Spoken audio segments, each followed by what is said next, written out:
I got to say now, if Miami doesn't land another top 10 or even top 7 class in this cycle in recruiting, I'm going to be surprised and disappointed. Here's why I'm setting the bar so high. You are Locked On Canes, your daily podcast on the Miami Hurricanes, part of the Locked On Podcast Network, your team every day.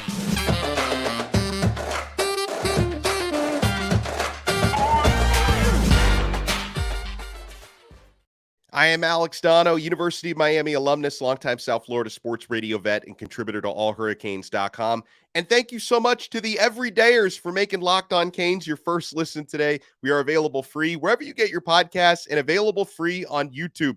Here's why I'm setting the bar so high for the class of 2024, and that's despite the fact that, Donno, they've taken all these 3 stars already. What's Miami doing with all these 3 stars? So if you look at the official visit list, which is not even finished yet from what I understand, that more high-profile OVs will be locked in the coming days and coming weeks.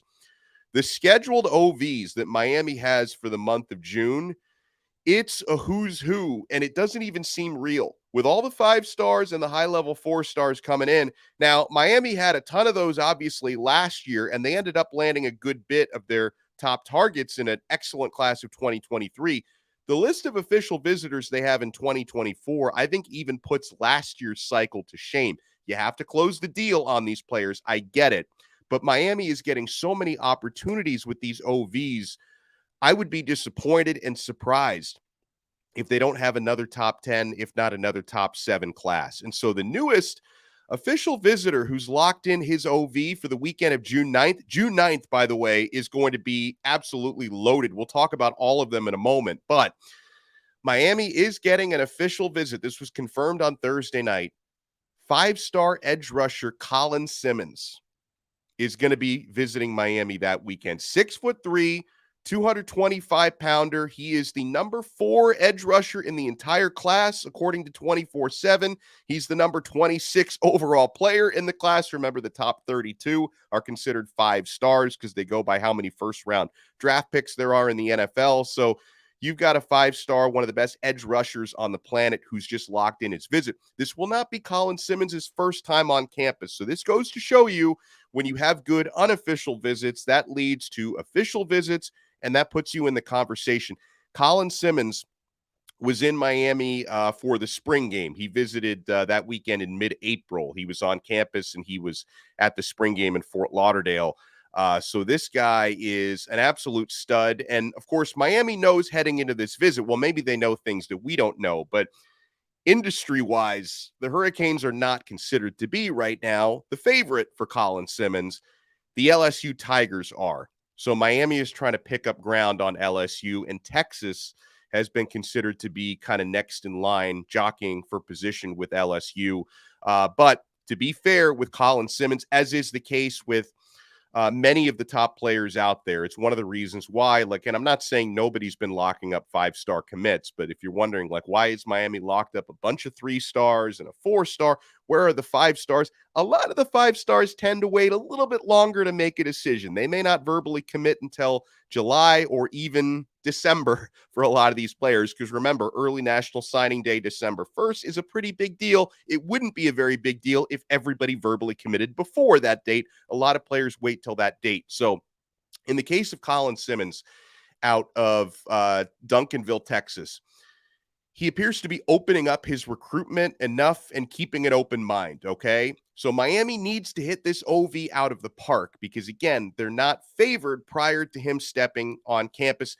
He's visiting this month. He's got 3 OVs locked in for June. Well, I should not this month, next month. He's visiting Miami, Oregon, and Texas in that order, okay? Then in the fall, he plans to take some more OVs. So if he sticks to his timeline, he's not going to be making a verbal commitment until October, November at the very earliest, because he is planning on taking OVs in the fall. And that's when he plans to see LSU, Alabama, and possibly Texas A&M as well. So in this case, I know a lot of people, and I think I do subscribe to this, that in many cases, you like to be the final official visit. We'll see who gets that. It's going to be one of those SEC programs, but the best spots to be in, spots plural, it's always first or last. You want to be first or you want to be last in terms of OVs. And Miami gets his first official visit, so they have an opportunity to really hit this one out of the park, okay? So here are some of the other very, very, very high-profile visitors that are going to be on campus in that second weekend of June. Other 5 stars, defensive tackle David Stone. It's a 3-way battle royale between Oklahoma, Michigan State, and Miami for Stone. Stone has been on campus at Miami a lot. So this guy's been doing his due diligence. Like, you can't say that David Stone hasn't been uncovering every stone, so to speak, because he's done his due diligence, certainly on Oklahoma and Miami, and I think he's visited Michigan State frequently as well. I know he's got a relationship with Mel Tucker. So David Stone, 5 stars, going to be on campus. 5-star defensive tackle Aydin Breland is going to be here on June 9th. Breland has been trending a little bit more towards Miami in recent weeks. Dylan Stewart, another 5-star edge rusher, is going to be on campus. And my goodness, I think I like Stewart even better than I like Colin Simmons. And Miami, by the way, has been trending more for Dylan Stewart in recent weeks than they have been for Simmons. So if I were to give you like a prediction right now, I think Miami's got a better chance at Dylan Stewart than they have at Colin Simmons. It appears to be an Ohio State, Alabama, and Miami battle right now for him. Those are the teams that are trending most for him. Also that weekend, 5-star cornerback Ellis Robinson the fourth is going to be here, and his IMG Academy teammate, 5-star running back Jerrick Gibson, is going to be here that weekend. And let me see if I missed anybody from that June 9th. It's funny because if you look at the official visit lists for all the weekends in June, the June 9th weekend is like twice as long as most of the other weekends there. So you've also got a 4-star offensive tackle. Nair Daniels is going to be here. 4-star wide receiver, Braylon Staley, who I do like a lot. He's out of South Carolina, so Miami's going to need to beat out Clemson for him. Clemson is also active in his recruitment. 4-star tight end, Kylan Fox. He's listed as an athlete, but Miami's recruiting him as a tight end. He's out of Grayson High School in Loganville, Georgia. 4-star tight end Elijah Lofton. So it's a big tight end weekend.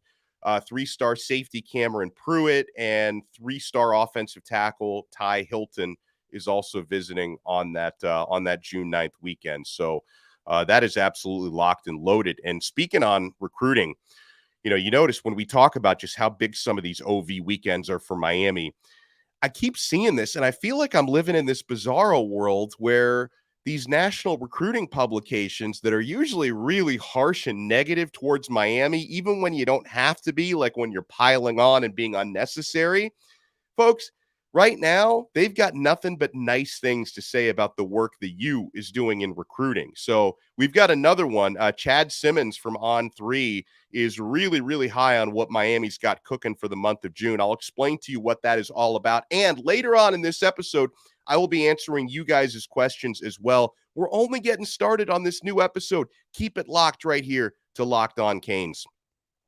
Summer is basically here. I mean, if you're a South Floridian like I am, it's basically been summer already for months. And I look good and I feel great and I feel cool in my Bird Dog shorts. I've been wearing my Bird Dog shorts everywhere. You feel like summer when you're wearing these. Guys, they've got the perfect amount of stretch. So you feel like you're wearing athletic shorts, but you look like you're wearing casual shorts, and you can wear these. You can wear these to a pool party. You can wear these to the yacht club.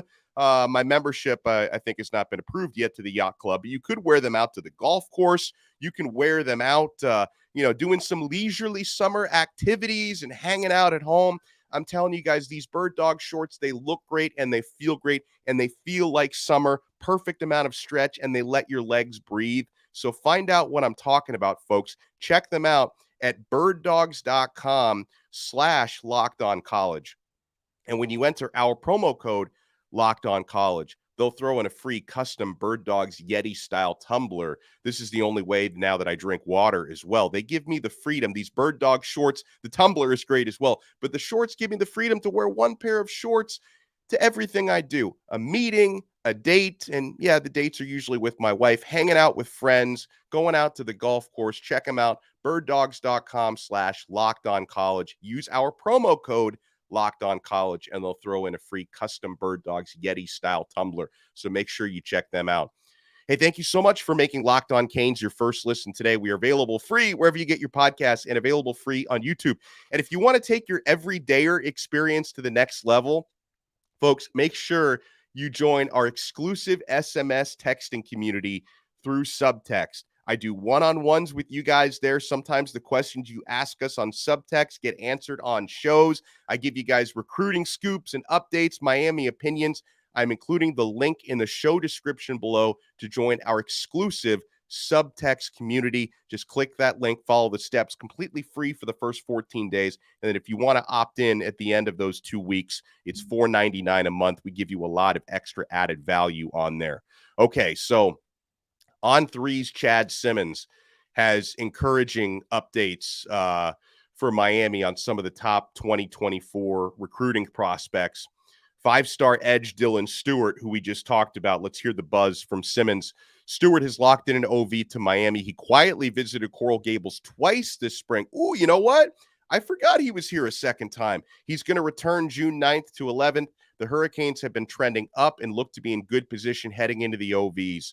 Georgia will get the first official visit, but the Bulldogs have faded some in this race, he says. Ohio State is still up there, but I'm hearing more about Miami in the last couple of weeks. Do not sleep on South Carolina either, he says.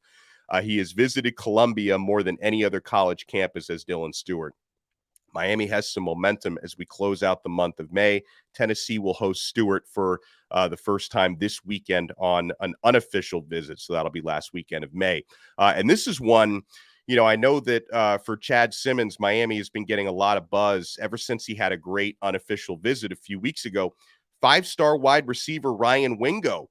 He was here that pool party weekend, the infamous pool party weekend. Ryan Wingo was here. And for everybody out there, still fighting off the flu. Sorry. For everybody out there who's like, how come there's not more wide receivers visiting? Where are the receivers? Ryan Wingo has been a guy who's really been frequenting Miami, and he's going to be back for an official visit.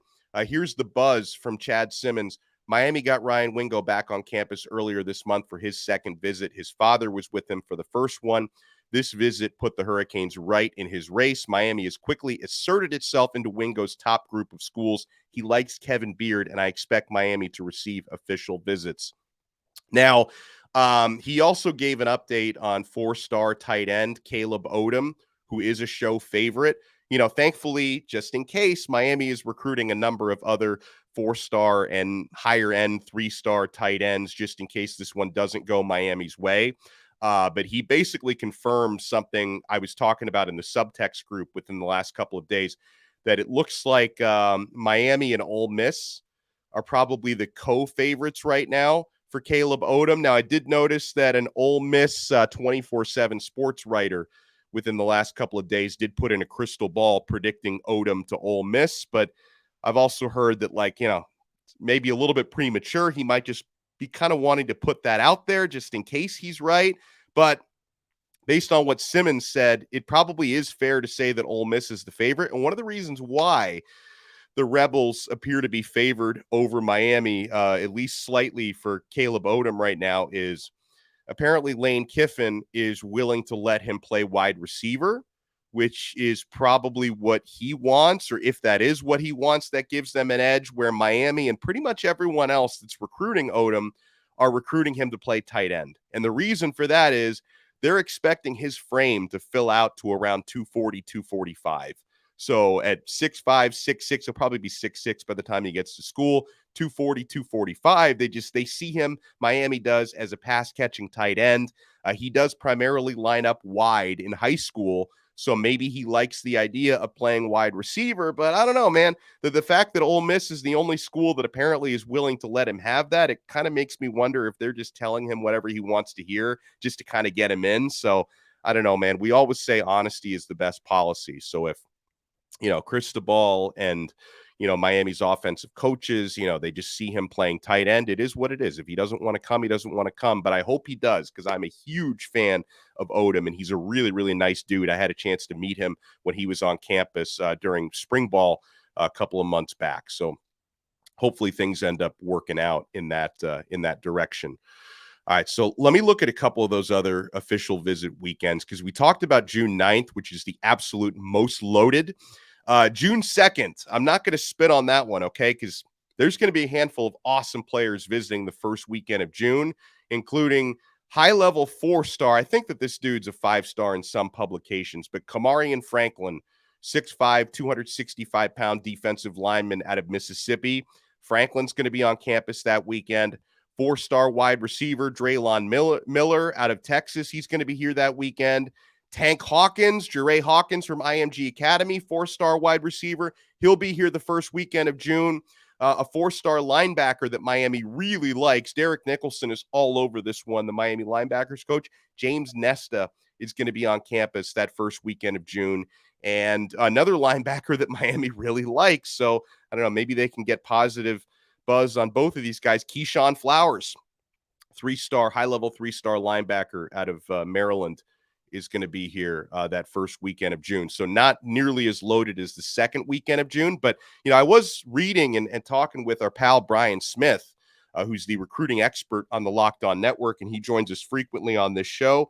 And, he did say, he didn't say which one it could be, but he does think Miami could very well get a verbal commitment coming out of that first official visit weekend in June. So he thinks that one of those guys, the 6 or 7 names that I mentioned, may end up actually verbally committing to Miami coming out of that weekend. I wonder if maybe Keyshawn Flowers could be that guy. And then we'll have to hear from all the star chasers, like, another 3-star. What are we doing? Oh, let's wait and see how this plays out. But I wonder if Miami will indeed get another verbal commitment coming out of that June 9th official visit weekend. Or June 2nd official visit weekend, I should say. And then June 16th, that's when Justin Scott is going to be here, who Miami has been trending with, the 5-star defensive tackle out of Chicago, Illinois. Dakota Fields, a 4-star corner out of California, will be here. Ascendre Afua, a 4-star interior offensive lineman, is going to be here. This is one I think Mirabal likes him a lot. 4-star defensive lineman, Jericho Johnson. Oh, I'm a huge fan of Jericho. We don't talk about him nearly as much. He's going to be here that weekend.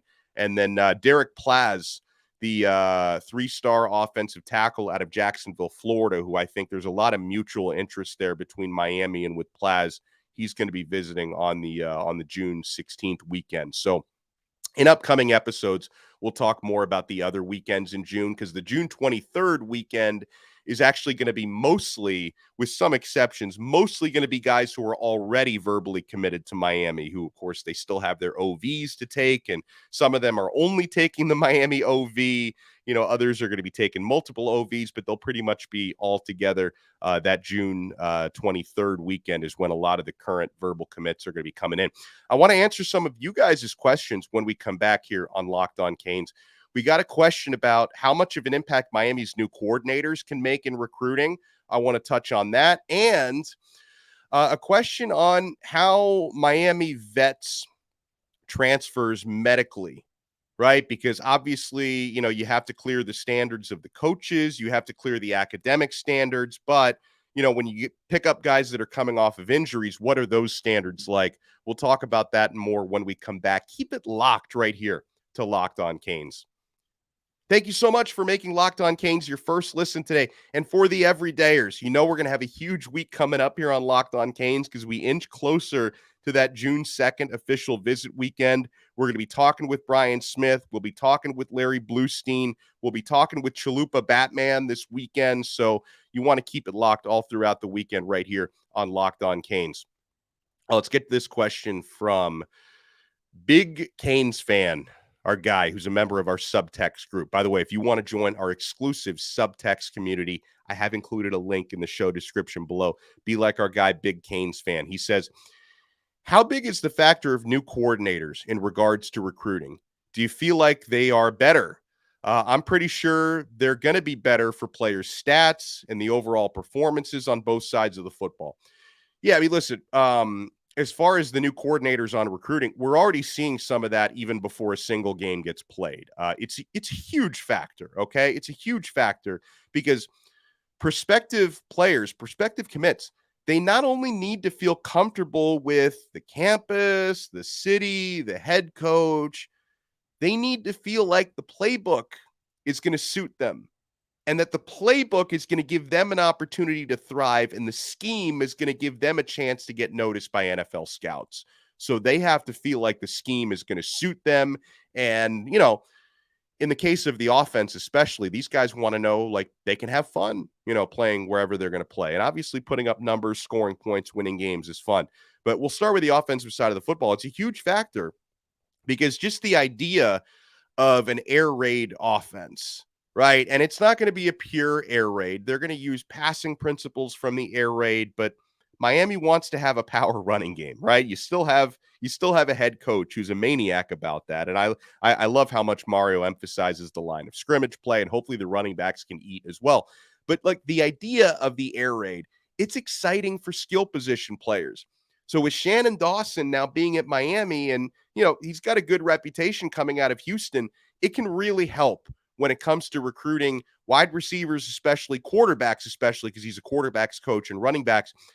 Last year's offense, right? That Josh Gaddis special, 19.4 points per game, that scared away a lot of wide receivers and quarterbacks. That put Miami behind last cycle in recruiting those positions, okay? And then on the defensive side, I think there's a lot to love, and this guy's become a personal favorite of mine. There's a lot to love about Lance Guidry, the new DC. He is a star in the making. His defense is at Marshall. We all saw what they did in Notre Dame, Western Kentucky, all the way back to McNeese State. They thrived in creating negative plays, confusing quarterbacks, and forcing turnovers. That's very appealing no matter what position you play on the defense. And he's a former safeties coach, Guidry, so his defenses, they're very safety friendly. So I think it's going to help Miami pick things up in that position specifically as well. And I also, something that's not scheme related, but it's more personality connections related. The fact that both coordinators are from Louisiana, Dawson and Guidry, both South Louisiana Bayou guys. They've got tons of recruiting connections in that state. And Louisiana, it's up there. It's right up there with the Floridas, the Georgias, Texas, California. When it comes to the quality of talent there per capita, Louisiana is absolutely loaded. And now that you have a pipeline to Louisiana, it's going to make Miami even more diverse and more dangerous in the recruiting game. So that was a great question. We get this question from Dr. Chris. How ironic is it, by the way, that a doctor is coming to me for medical advice? I mean, not direct medical advice. I'm sure, like, if I, pull a hamstring or something, I'd be calling him, not the other way around, right? But Dr. Chris wants to know, hey, do you know what type of vetting does when accepting a player via the portal when they're coming off an injury that sidelined them for most of the year? Do they get an opportunity to take them through a physical exam before offering? That's a little bit, some of the fine details there, Dr. Chris, I don't know because they keep that stuff pretty close to the vest, but I can tell you that I don't know the protocol if you actually have that player see your own team doctors or if you're taking, the medical information from their own doctors.